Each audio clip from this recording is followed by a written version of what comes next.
Dne byl nahlášen případ zmizení 2 dívek, Claire Towns a Emily Hart, studentek z Kanady. Vydali se na road trip, start jejich cesty byl ve Winnipegu.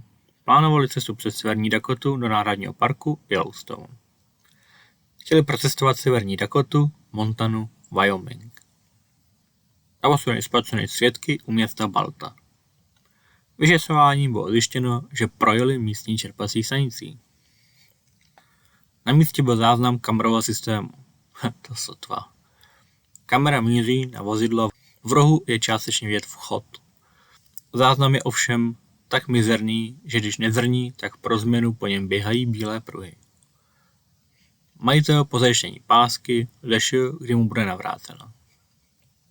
Tato kazeta totiž slouží jako jediná páska do bezpečnostní kamery.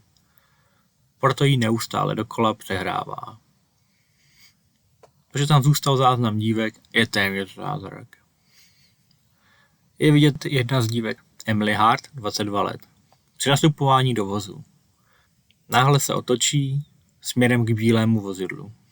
Druhá dívka na záznamu vidět není. Obě opustili pumpu ve svém šedém sedanu.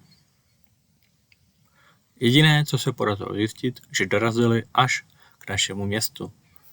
Také je na pásce vidět bílý vůz Dodge Cornet, ročník 1966, bez poznávací značky. Řekl mi, že tu pásku nutně potřebuje, ale teda také. Jeho naléhání bylo podezřelé. Proč se otočila? Mluvila s někým? Proč sakra v dnešní době někdo má jen jednu kazetu na nahrávání? Ještě to nemá zvuk. Jak kdyby se to proti mě spiklo. Pohřešované Claire Towns, 23 let, Emily Hart, 22 let, studentky univerzity Winnipeg. Žádné trestní záznamy, žádné problémy s narkotiky nebo alkoholem. Fotografie z začátku cesty poskytla rodina. Jasně, takže 2 čisté duše z Kanady zmizí v našich planinách. Co tu vůbec hledali? Našli to, nebo to našlo je?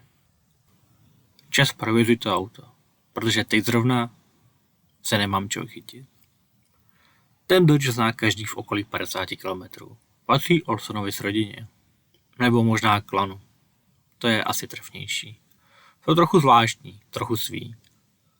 Prakticky s příbuznými a svými sympatizanty postavili městečko. Mají několik domů, něco jako ulice, velká sila a sklady. Z dálky to vypadá trochu jako pevnost uprostřed plání kukuřice. Upřímně mi to připomíná místa, která si staví sekty. Ale oni jsou starou sedlíci. Jsou tady dost možná déle než naše město. Jejich auto vždy postává u cesty. A to je problém. Používají ho všichni. Takže něco víc mohu zjistit jen od jejich velkého šéfa. Urga Olsona. Dal by se snadno popsat jako chlap, kterého nechcete potkat v noci. Tichý, 2metrový 100kilový obr. Plnovous, dlouhé vlasy a pohled, který působí jako oči vlka. Tak, a teď z něj jen dostat informace. Olsonovic osada. Izolovaná komunita. Většina z nich má skandinávské kořeny. Jsou nekonfliktní, ale extrémně uzavření. S místními policejními složkami nespolupracují. Jejich hlavní a většinou jediný hlas je Urg Olson. Když jsem se zastavil před osadou, jako by se zastavil čas. Všichni, co mi viděli, zastavili v tom, co právě dělali. Tak a je to tady. Další bídnej den. Vystoupil jsem, zkontroloval si odznak a pomalu vyrazil k domu. Než jsem stačil projít kolem prvního, už o mě věděl. Urg Olson. Zakrytý v nějakém asi plášti, na mě zhlížel. Zvláštní, normálně nenosí takové neobvyklé oblečení. Detektive?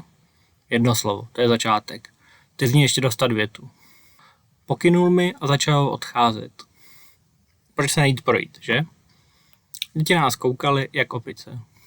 Jejich rodiče pro změnu odvraceli pohled. Byla tam hutná atmosféra. Potřebuji vědět, kdo byl na pumpě s tím Dodgem Cornet. Pokýval hlavou, jako by se rozmýšlel. A tím mě začínal trochu štvát. To auto její komunity. Stejná jsem čekal, fakt nevím. Kdo s ním byl na čerpací stanici? Nemusím připomínat, že to vozidlo nemá žádné značky a podobně. Zastavil, jako by uvažoval, jestli mě vyhodit nebo rovnou zahodit. Byl takový, že se tomu věřili. Cesty cestovatelů jsou nevyzpytatelné. Ukázal jsem fotografii dívek, kde se smějí a dělají si selfie. Nikdo je neviděl? Nikdo je nepozval? Urk se podrbal v plnovousu. Jaká zbytečná ztráta. Příroda dává, příroda bere. Kývl jsem rezignovaně hlavou. Vůbec jsem netušil, co tím myslí. Ale dostat to z něj bylo nad moje síly. Někdo svých přátel také neviděl, předpokládám. Podíval se na mě pohledem, jako rodič kouká na dítě, které pláce nějakou hloupost. Mlčel a sledoval mě. Ticho se prodlužovalo, až jsem nevydržel. Uhl jsem pohledem. Jeho oči mě znervózňovaly. Jako by měl každou chvíli vyskočit a zaútočit. A to vůbec nesedělo s jeho tichým, klidným vystupováním. Bylo na tom něco špatně, na úrovni instinktů. Snaha koukat jinam mě ale přivedla na zajímavou stavbu. To něco byl kryt proti tornádům. Malý zděný vstup do podzemí s otevřenou jednou částí dveří. Otvor, schodiště, uvnitř cvíček, dál jsem viděl nějaké provázky, možná figurky z větviček, nebo to byl sakra velký pavouk. V zadní části byla částečně vidět dřevěná soška. Urk pohnul svou tlapou a hned přiskočil nějaký člen klanu. Zavřel dveře, až se ta rána rozezněla okolo. Poté si stoupil před vstup jako čestná stráž. Bylo to dost hluboké. Kam to asi vede? Měl jsem pocit, jako by mi četl myšlenky. Jeho pohled mě pálil dozad. Nic, co by vás oslovilo, Cartere. Pokynul mi rukou a pomalu kráčel k mému vozu. Byl zvyklý na respekt a to, že ho lidé následují. Ve všech smyslech toho slova. Kdyby si kdokoliv na něco vzpomněl, můžete zavolat. Tyčil se na mnou jako boží hněv. Za jeho zády postávali synní chlapáci. Dal bych ruku do ohně, že to byli jeho bratři. Do jejich osady tak vůbec nebylo vidět. Důkladně si zakládají na soukromí. Jistě. Poslední slovo, které Urk pronesl, bylo navenek přívětivé, ale ten pocit jsem z něj opravdu neměl.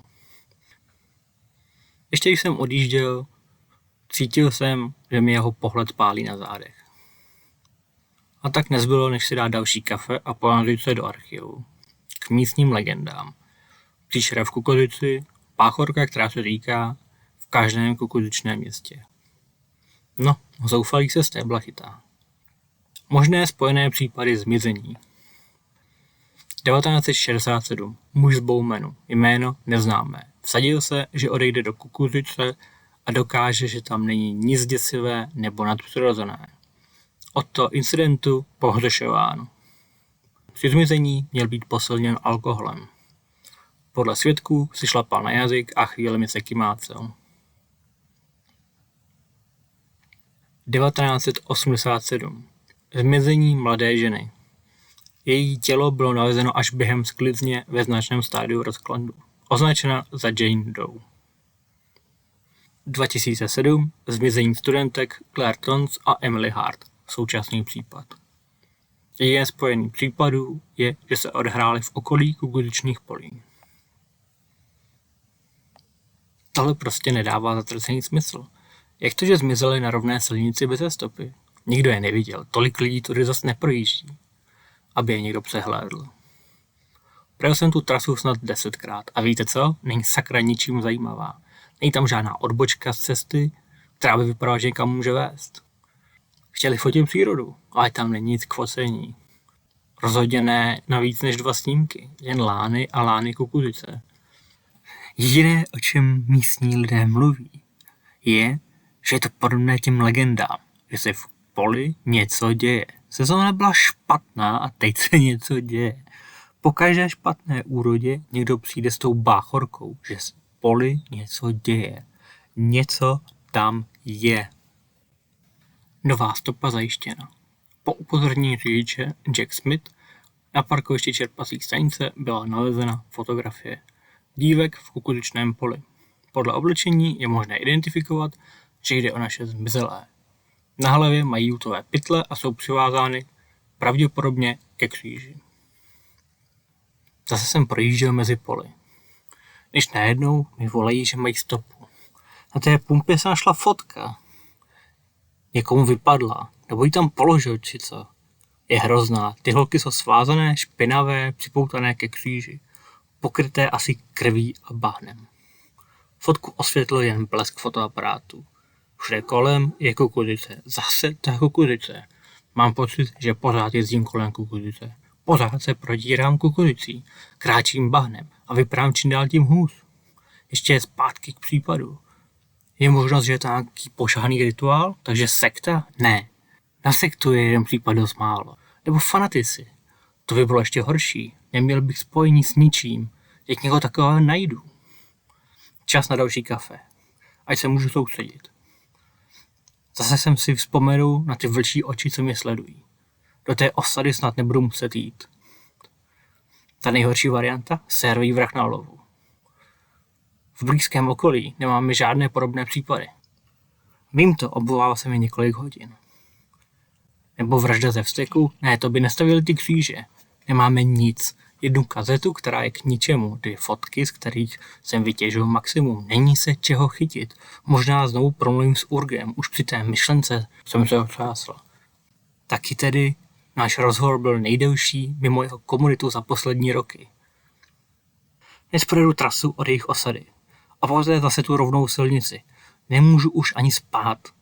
Další káva a můžu jet k tomu poli. Další lány kukuřičních polí už čekají. Jak sakra to udělali? Dnes nás kontaktoval možný svědek. Má informace o dívkách, které je ochoten sdělit jen osobně. Má strach o své bezpečí, takže určil místo setkání na 2 hodinu raní u kukuřičného pole. Tohle je tak divné. Jak jinak než v kukuřici, kde jinde se sejít na odpočívadla? Ne, v kukuřici. Porozumíte? Ale prostě tam musím jít. Už jsem blízko, vím to. Já ty holky najdu. Bude zatím něco většího. Nikdo už nechápe, proč mi to tak žere. Náčelník mi navrhl zdravotní dovolenou. Ostatní kolegové také upozorňují na moji únavu a vznětlivost. Musím na to přijít. Hlodá mi to v hlavě. Jestli má opravdu nějaký důkaz a celé se to rychle pohne. Všiml jsem si vzorce. 20 let dělí jednotlivé případy. Proč 20 let? Proč je každý jiný? Proč se toho nedokážu pustit? Ne, tohle až moc osobní. Musím tam mít. Musím se posunout dál. Kukuřice mi to prozradí.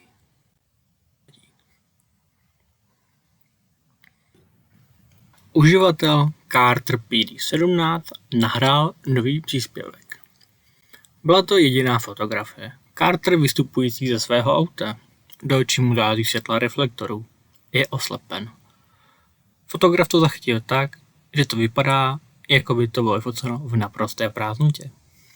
Po zesvětlení a úpravách fotografie byly rozpoznány kukuřičné klasy.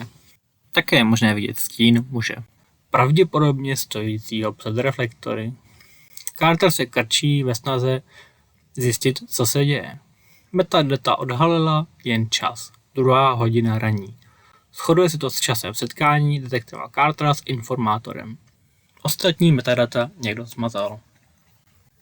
Detektiv John Carter byl prohlášen za nezvěstného.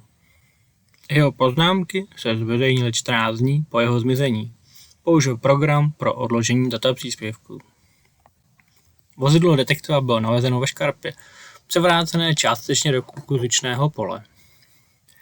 Policejní oddělení pokračuje v pátrání, žádá veřejnost o spolupráci. Urk Olsen na dotazy vypověděl, že detektiva Cartera neviděl a ani nikdo z jejich komunity. Případ byl následně odložen pro nedostatek důkazů. Osoba, která nahrála Carterovu fotografii, je nadále neznámá.